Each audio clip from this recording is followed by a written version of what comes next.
Hello, it's Amy. I'm back again with the Journal of Emily Shore, the diary of a young woman in the 1830s. It's been a couple of days, but I thought I would sit down next to the tree one final time and read through our remaining entries. And I do have to just mention that I've got this gorgeous kind of corset top on because I just had a Christmas tea here in the apartment with some friends, and our theme for this year was Bejeweled in honor of Taylor Swift, of course. But I thought, I'm a little bit dolled up here in my bejeweled top, I would take the opportunity to sit down after the party and read some more entries. And so we are beginning with the entry for March 5th, 1839, which was a Tuesday. I had the satisfaction today of nailing up to the whitewashed walls of my room all my chronological charts, and thus giving it an appearance of comfort, a look of home. Mamma and Papa are gone to dine with the Ellicotts. My sisters and Mackie are just departed to their bedrooms. We have had an evening of uncommon merriment. Jests and ludicrous anecdotes have been flying round the table, and our laughter has been incessant. That sounds quite a bit like the party I just had. Nice to know that some things never change. M was looking over the contents of his desk and found some little tales which I, many years ago, had written for his edification, and I cannot describe the mirth produced by the reperusal of some parts. I am sure neither the party at the Ellicotts nor that of the Phelpses opposite are nearly as happy as our own little party have been this evening. March 6, Wednesday. I was busy most of the day in my room, looking over my portfolios, papers, letters, etc., sorting, arranging, and throwing away. I was highly amused at the curious mixture of every kind of subject which I found in these confused heaps of manuscripts. Fragments of unfinished poems, Latin exercises, and rough reports of conversations scribbled over one sheet, sketches of epics, translations from Greek plays, notes of sermons, and algebraical calculations mixed together on a second. On another, grammatical rules for an imaginary language, references to a plan for an invented palace, sums in arithmetic, scenes of unfinished dramas, and lists of dramatis persona are scribbled and scrawled all over the heads and figures of men and horses, likenesses of unconscious sitters, and outlines of trees and flowers. So miscellaneous have my studies and amusements been. March 12th, Tuesday. Charles Parkes joined us at dinner. He is now much less reserved and shy, and seems quite at ease with us, which I am glad of, poor boy. He is much improved in health and returns to England this spring. He told us that the English merchants here are popular or unpopular according as they acted during the war of Pedro and Miguel, when Miguel's party possessed the island. For the English, being quite unmolested, were not obliged to take either side, and as their houses were never searched, they were able to conceal in their stores and cellars persecuted individuals of the Pedro party. This many of them did very generously, as Mr. Phelps, Mr. Wallace, and some others. But Mr., and there's a blank here, such at least is the story, voluntarily gave up his best clerk, who had served him faithfully many years, to the Miguelites. If this is really true, Mr. Blank acted basely and deserved the dislike with which he is regarded by the Portuguese.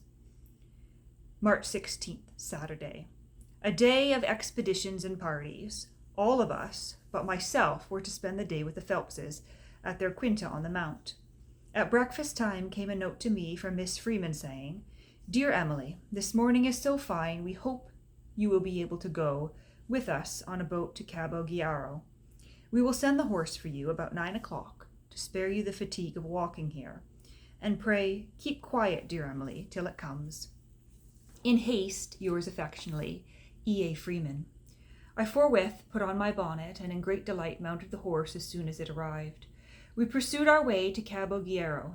Miss Freeman made me lie down on a sofa of cushions they had made for me at the bottom of the boat, and I reposed in luxury, watching the tall cliffs that gradually opened to our view as we glided towards this celebrated headland. Cabo Guerrero is the loftiest precipice in Madeira, and is said to be the loftiest in the world. The height, measured to the highest point a little inland, is rather more than 2,100 feet. But the height immediately from the brink is not much less. I think the whole ridge of precipice, nearly of one height and quite unbroken, must be half a mile in length. The highest point is about the center. We rowed out a little way into the sea, and I gazed with extreme admiration on the stupendous precipice. Had not the rambles in Madeira prepared me for disappointment, I should have been disappointed, for certainly one does not easily realize to oneself its immense height.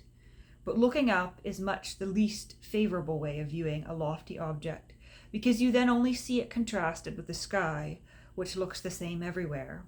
Whereas in looking down and seeing the difference in the sea, or whatever object may be below, you obtain an adequate idea of the distance you are above them. The want of objects is a very important circumstance in lessening the effect of an elevation.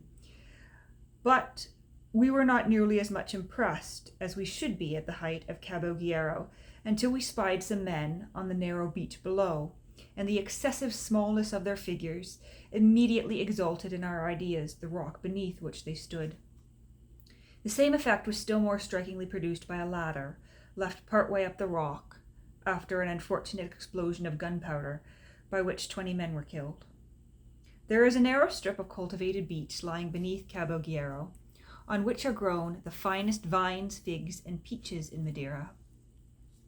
These, contrasted with the huge rock, look strangely tiny. The vine trellises are like nets, the peach trees in blossom like small almond brushes, and the fig trees like plants which you can walk over. Here there is one little hut, the most perfect image of utter and dreary solitude that I ever beheld.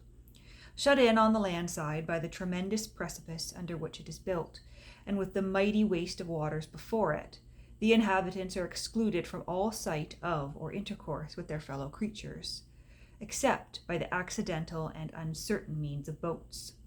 I should think it is a most melancholy abode on a howling night of storms and darkness.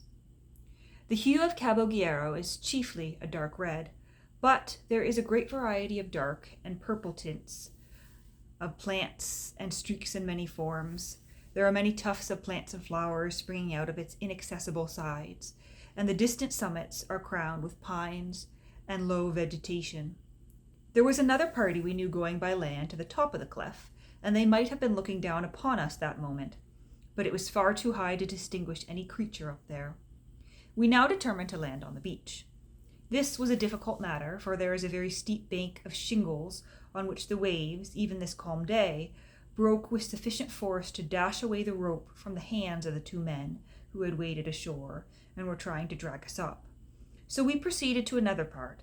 The men managed to regain the rope and pulled the boat up on the black shingles. We now proceeded to eat the cold dinner which we had brought with us. As Mrs. Hoskins and I were the 2 invalids of the party, the rest busied themselves in the most good-natured way to make us comfortable. They spread cushions and cloaks on the shingles for us to sit upon, and propped us up with cushions supported against piles of great stones. The sun, luckily, went in just then, so that we were not scorched with the heat. We took off our bonnets. The gentlemen opened the provision baskets, and here, under Cabo Guerrero, did we enjoy our picnic dinner. My first picnic was in the Bradley Woods in Devonshire. The last was in the New Forest. And now, how little then I should have expected it, I am at one in Madeira. Someone, Mr. F., I think, set the example of dipping the hand into the pleasant cool water upon which we all took to dipping. He next told us that it was very refreshing to wet one's temple with the same. Immediately we all began applying our wet fingers to our temples, till a sense of ridiculous struck Miss M., and she burst out laughing. On returning to McGinn's, we entered the Freemans' drawing-room, all but Mrs. Hoskins, who was tired and went up to her own room. Mr. Freeman ordered 6 ices, and we enjoyed them mightily.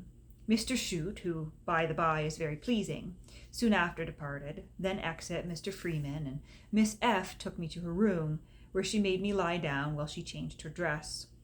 She then went to see Mrs. Robinson, saying to me, "Stay there quiet till I come back."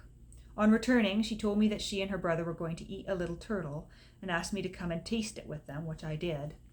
When this second little dinner was over, as it was growing late, Mr. F. sent for the horse to take me home. So ended a day of much pleasure spent entirely with the good, kind, delightful Freemans. And we will leave it at that for this reading.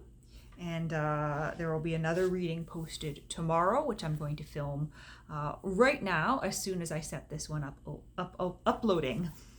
So thank you for joining me for the reading.